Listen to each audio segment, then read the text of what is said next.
Welcome to Creative Piecemeal.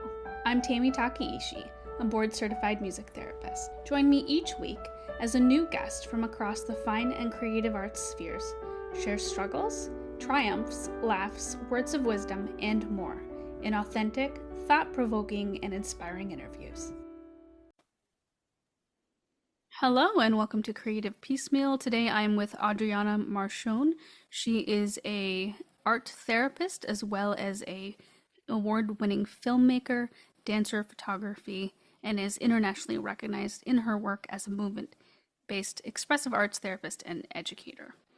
You can read more about her in the show notes where I've included links, but we're going to start with how did you become an art therapist and how did that lead you to your documentary, award-winning documentary from 2021, The Creative High? I always love talking about the origin story of my work, which is multifaceted. I guess how to begin is I started as an artist. I went to art school. I studied photography and mixed media in Ohio. I loved it. It was my passion. I knew right away that art was what I wanted to study, even though there was a lot of resistance from my parents, mainly my dad. I think he wanted me to do something more productive or practical. And yeah, and I just, fully fell into it. I was exhibiting art and just continued after college just to engage in a lot of creative work and also side jobs, of course, just trying to make ends meet, admin, office work. And I ended up moving to California, to San Francisco. And as a young artist and thinking like my life was really going to take off. And instead it kind of veered into the other direction because I was really struggling a lot with my mental health. I was struggling with alcohol, I was struggling with anxiety, depression, and just all these things fell apart and came together in terms of realizing I needed more support. I needed more understanding of who I was. And so I began the road to healing. And for me, that was partly getting into recovery from my alcohol use and starting therapy.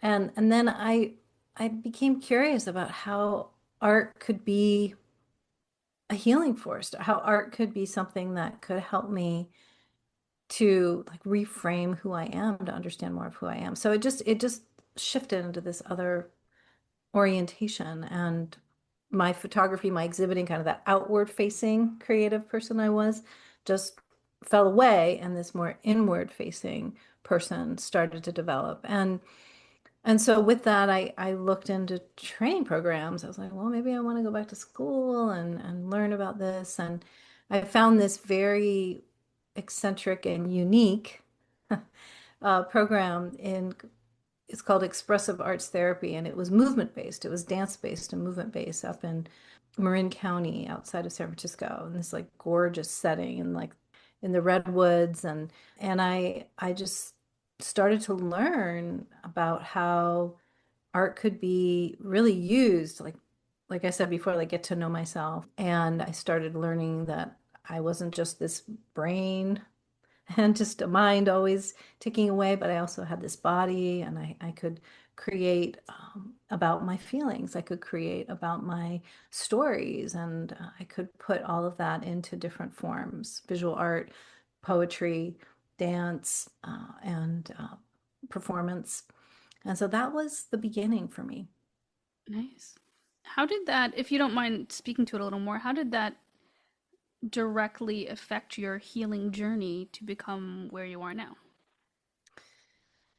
Yeah, I mean, I just shaped a whole new career. It started me on this trajectory that I learned that not only did I want to do this for myself, but how could I support other people? Because first it was just very much a personal inquiry. I was very much just, I was just trying to sort out who I was, sort out how to manage my emotions, manage my experiences. And then I got a master's in psychology, and that started really just putting me in a place where, okay, let me teach a class or let me do some practice sessions with people. And so it grew from there, just this opportunity to learn how I wasn't just because for so long I think I felt really, really stuck in these menial jobs because I that's just what I knew to get by. I had learned how to type really early on.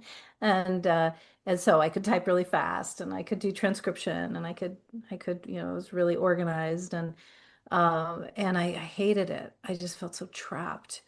And and this new way of being, it felt very expansive. It felt like, oh, what if I could actually do this and have this be my work? And so slowly and slowly, I just started putting those building blocks together to like very grassroots at first, putting flyers up around because I was doing a class and people would come and it's like, okay, this works. And I rented an office and started seeing people and it just it was really I felt so tuned in. I felt like very connected and people seemed to enjoy my way of being in the work that they felt supported. So I knew that I was on the right track and I just kept going, and it, I mean, it took a long time to develop a practice, and I had to still like find ways to juggle and do other work and learn how to be a business person.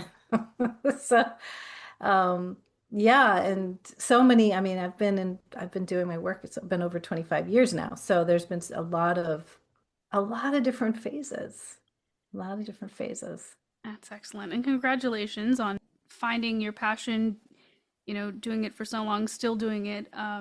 For those listeners who may not be as familiar with art therapy or creative arts in expression therapies, would you mind sort of giving a elevator pitch? The work that of expressive arts therapy that I do is its own. I mean, there's all these different. I know you do music therapy, and then there's drama therapy, and there's like art therapy specifically that is just visual art, and there's dance therapy. So there's all these specialties. But the work that I was trained in is multimodal. So we use all these different forms of art and we travel between one to the other. So, here maybe I'm making a dance and then from the dance I'm going to draw a picture and or maybe create a painting. And then from the painting I might create a poem. And it is such a powerful way to experience who we are and experience our inner life to make art about it. And it's not just for creative people, even though I work with a lot of creative people, but it's also there's so many things that happen when people go through grief, when they're dealing with depression, stuck places, when maybe something has fallen apart, like a relationship, and we can't always describe what's happening in words. Often it's hard to articulate. So art, for me personally, and the way that I've found again and again in my client work and the teaching work, is all of a sudden there's just so much that can be expressed in color, in shape, in notes, right? Through music, through the body, like so much can be expressed. And also it's a way to connect. And I find that because I've done so much group work and also trained in this work, is that when people come together in around creativity, we also get to witness each other beyond just, let me tell you how I'm doing, da da da da. Instead, it's this opening to all these different layers and levels of connecting with somebody through their creative expression. And some people, it's funny too, maybe you experience this. Sometimes people say, "Oh, do you work with kids?" That they think that the arts therapies are for just for children, but it's so important as adults to learn how sometimes to play, and art can help us play, or sometimes to think a little bit more, feel a little bit more deeply, and art helps us do that. And it also, to me, it can also be a way to organize, can be a way to just get out all this stuff that is stuck inside or maybe feels really messy. And it gives us a perspective to get it out onto the page, into a poem, et cetera, into maybe some song lyrics, right? So Yeah, that's my pitch.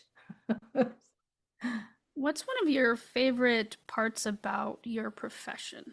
Favorite parts. I mean, I think what I just shared with you is that's some of it, is witnessing the change in people, the way that they start living life more fully, or they learn how to express themselves and they have all this new language. It's really, I mean, the arts are whether whatever medium you're playing in, it's like its own language. And so I love watching people just really learn to enjoy it, but also to live more, like I said before, like really live in more fully, more expansive way.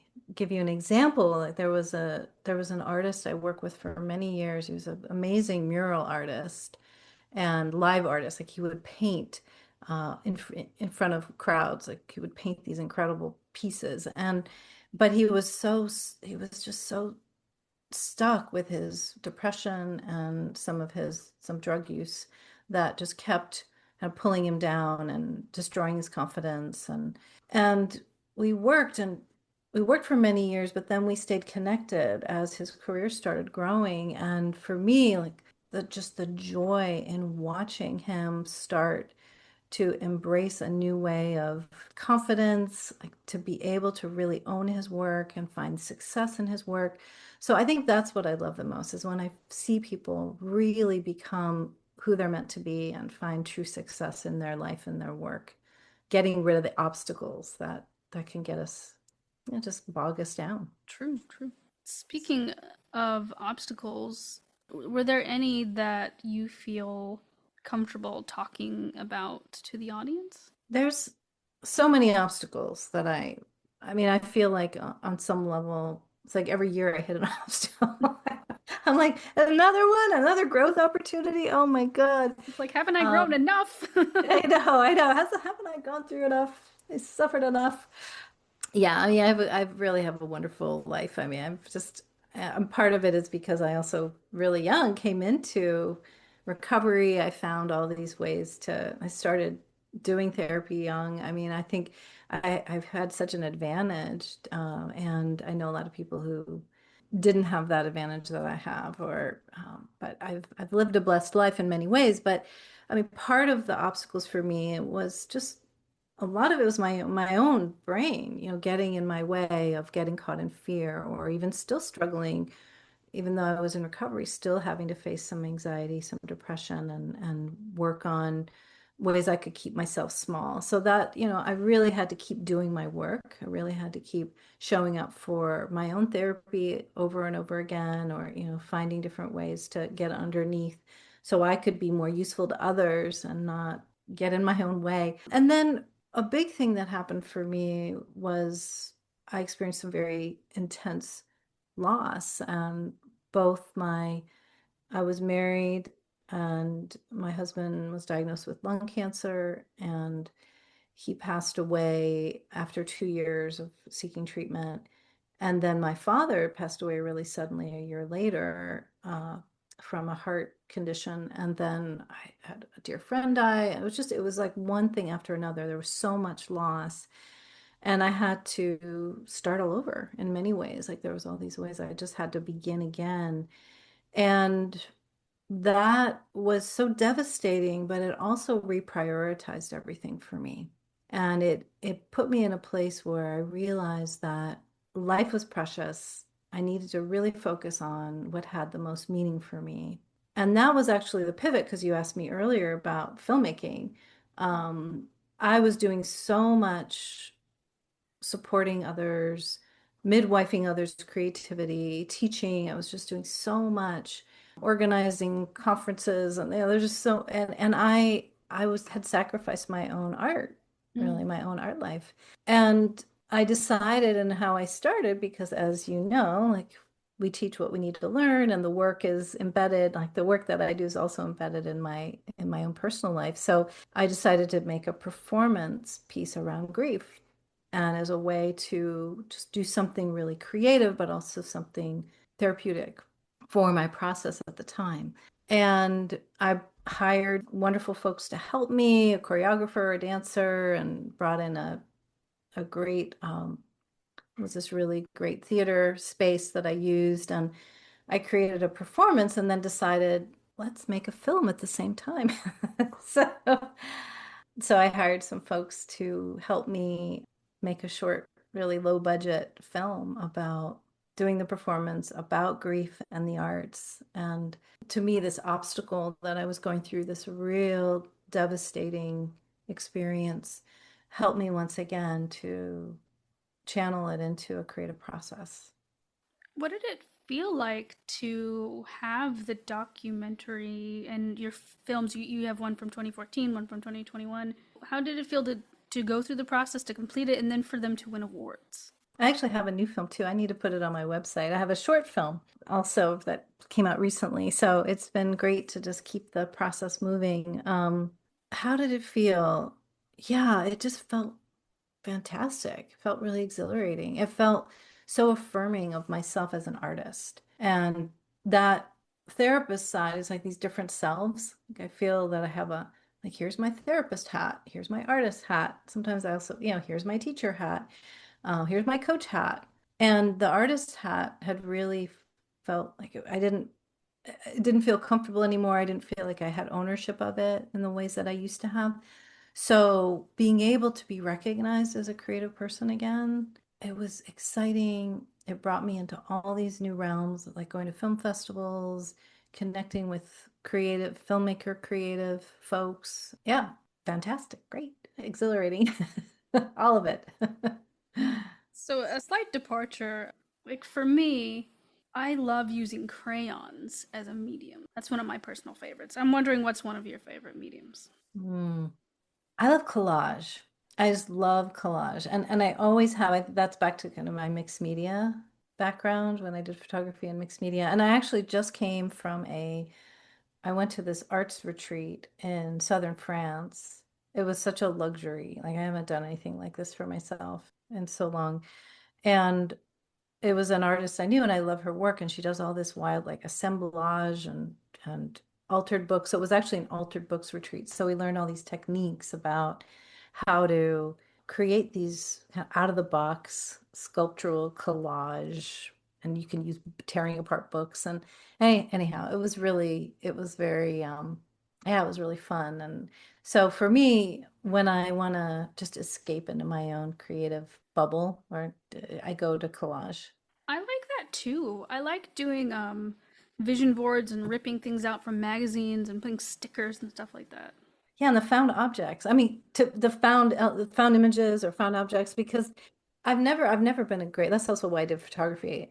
I went to drawing classes and painting classes in college, and I just couldn't make anything look right. I was like, I can't do that. I'm just not skilled at it. So for me, having like an image come to me is much more satisfying. Like I'm not going to create the image. I'm going to find the image. What is something that surprised you about your journey in the expressive art therapies, whether it's your personal journey or from a professional standpoint? That's a really great question. One to ponder for a minute here. What surprised me?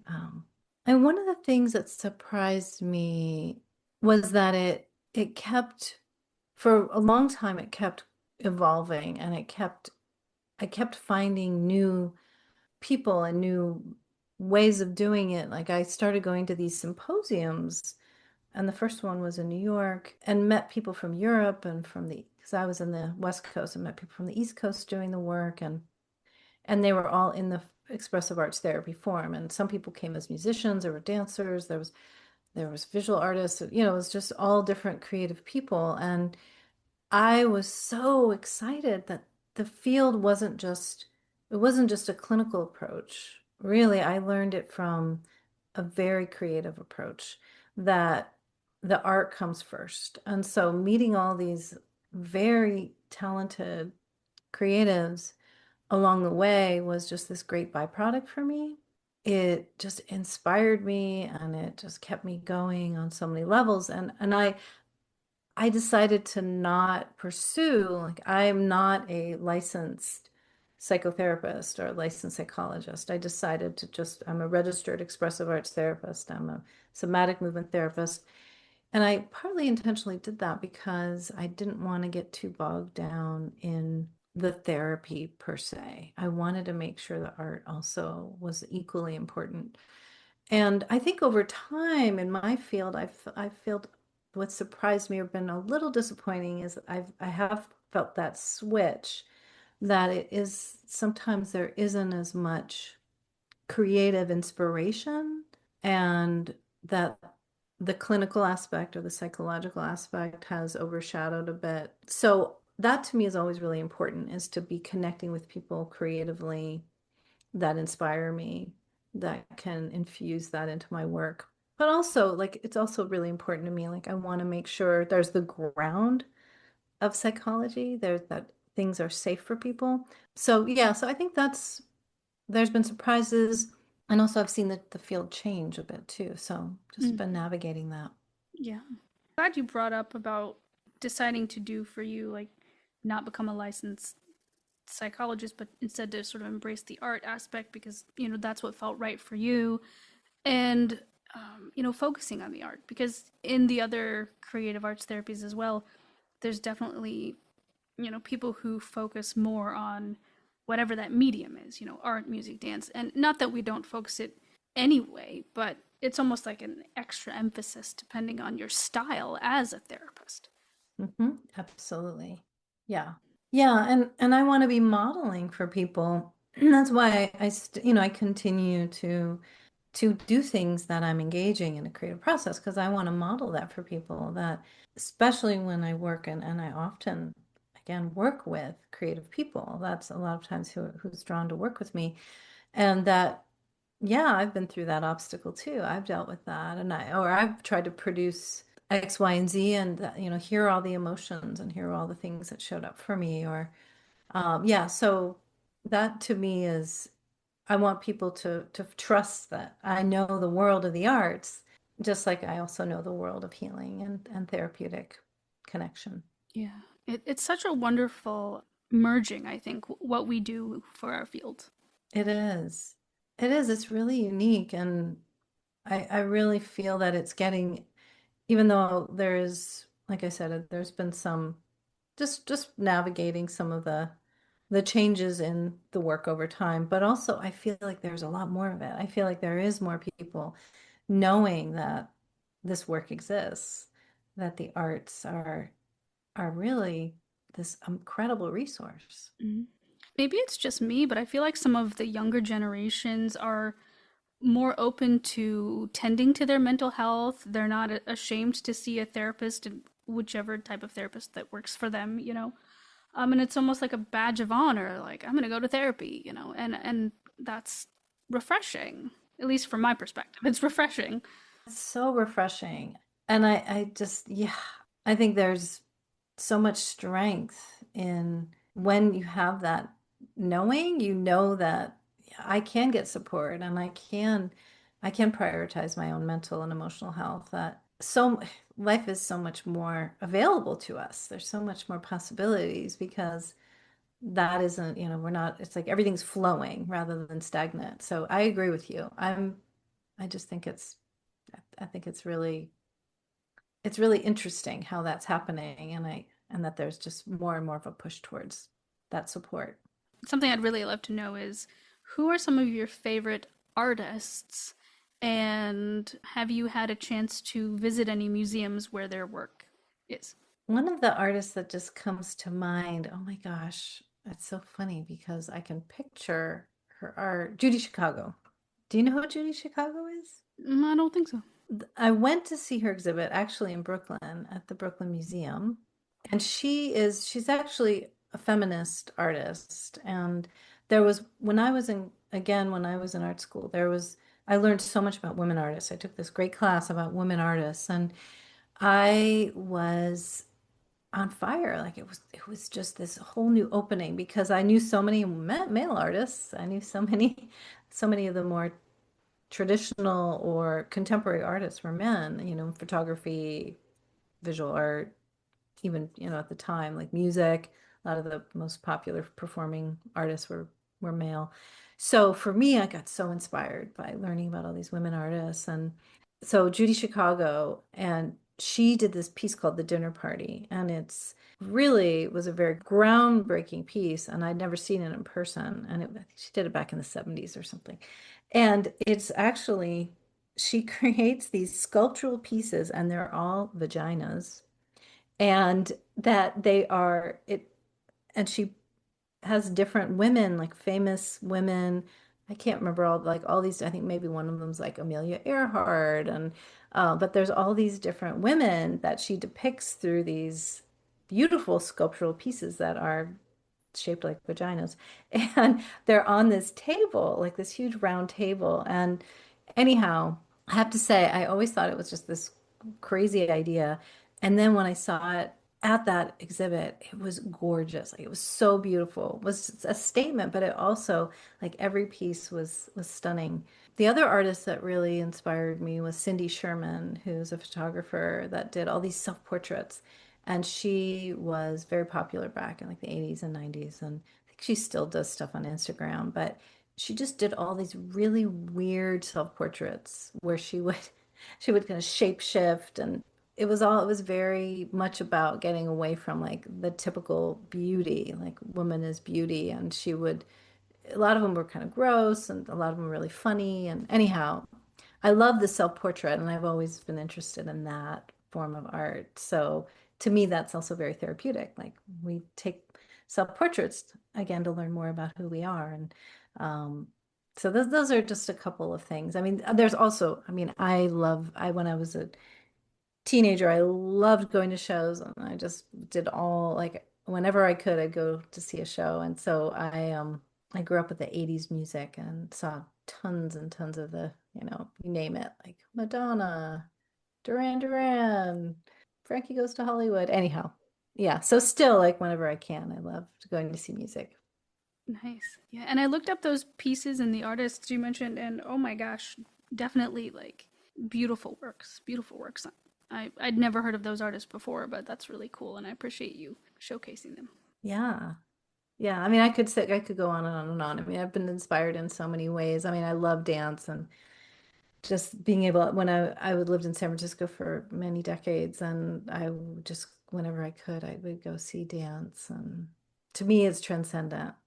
Just like music, dance can be so transcendent. Definitely. Well, we can't not talk about the creative process, of course.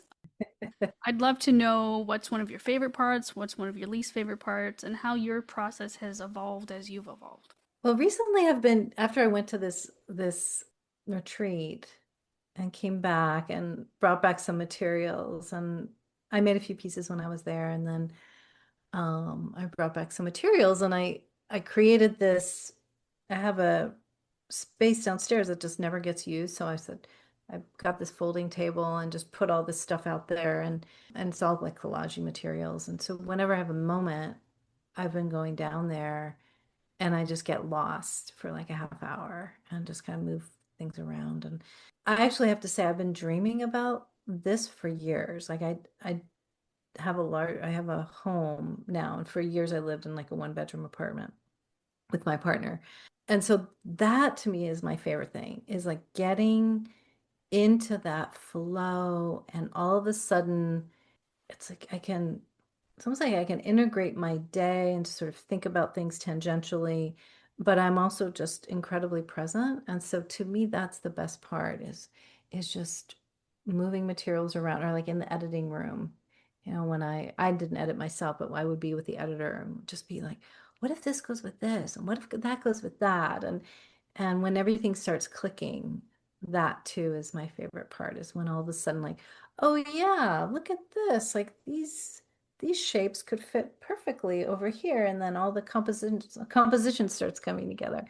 So those are the things I love the most about the creative process. And I also find that I want it to happen a lot more than it actually happens. Because getting into that flow place, or just having everything just come together, and feeling that peace or that high, that joy of art making. I don't know, it feels like a real gift when it arrives. So that's my favorite part. And then I think you said what was my least favorite part too? Oh, my least favorite part is it's actually not even the part of it. It's the wanting to do it and feeling like there's never time. The wanting to do it and the frustration of when am I going to get to it? When, how can I carve out the space in my busy week to do it? That is, I find just really tough. And then within that, often there's resistance too. There's resistance. And so many people that come to me are often struggling with that. It's just, and I think more and more, lives can just be so busy. There's just the screen times zaps so much energy. So supporting people to be, okay, I know there's this frustration. There's all these, feels like all these obstacles to get the art going. How can we make that happen? So I'm always trying to strategize with myself and with other people on that challenge. Yeah. What are some things that work for you when you're needing the flow of inspiration? I really have to put it in my schedule and protect the time. I mean, that is definitely one thing that I found. And I've been also working on a writing project. And since I've been back from Europe, I've not been able to do it because I've just been trying to catch up. And that's been, again, frustrating. But before then, I really was. I was like, this is the time, no matter what, I'm just going to sit down and I'm going to write. So I think getting very protective and saying no, which Hmm. is not always easy for me, but saying no, no, I'm not going to go have coffee with X and Y and Z. I'm not going to go and do all those errands this morning or maybe clean the house or something. It's said, this is my art time. So a lot of it is just saying no, prioritizing it, like having, boundaries around it. And then right now, I do think I'm finding that like when you have a space or you have something in process and you leave it out, and that when you have some time, like, oh, all of a sudden I could mess around on my phone for a little bit, or I could go make art. Like making those choices, saying, you know what? It's available for me. Even if I go down for 10 minutes, sometimes I have to trick myself. I'm just going to go down and look at it. And then half hour later, I'm still there. So sometimes it's just showing up. It's just showing up.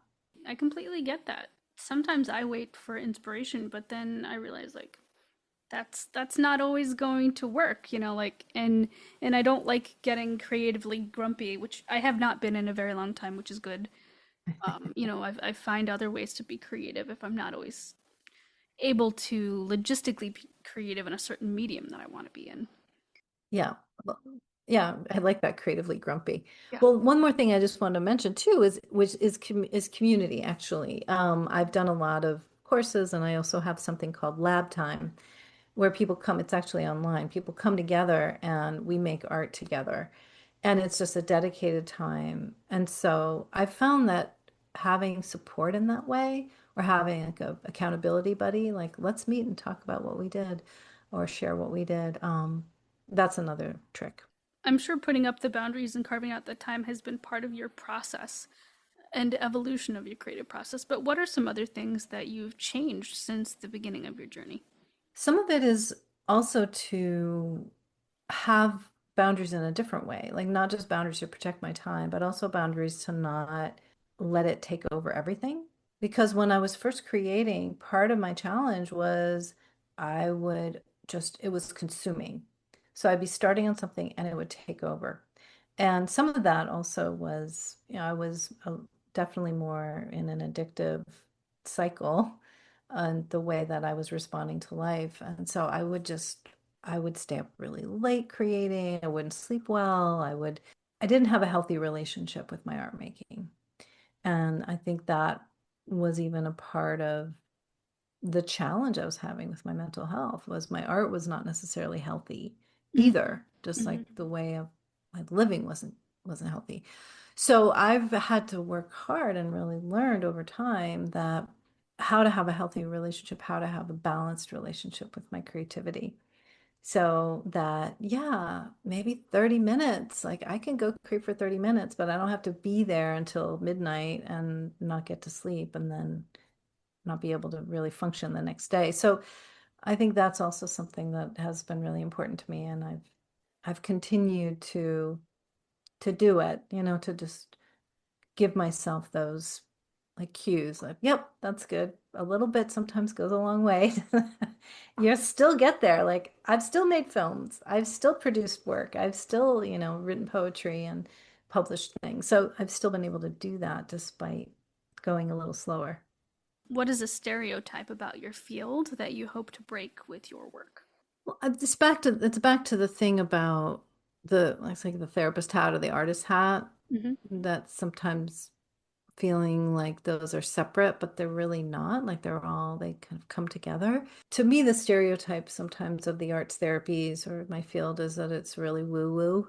Like, oh, it's really woo-woo, or what that I mean by that, like it's not real art and or it's a little out there when actually it's the methodology, there's so much intelligence, there's so much good structure that holds the work together. And there's so many very talented creative people that are engaged in the work of arts therapy.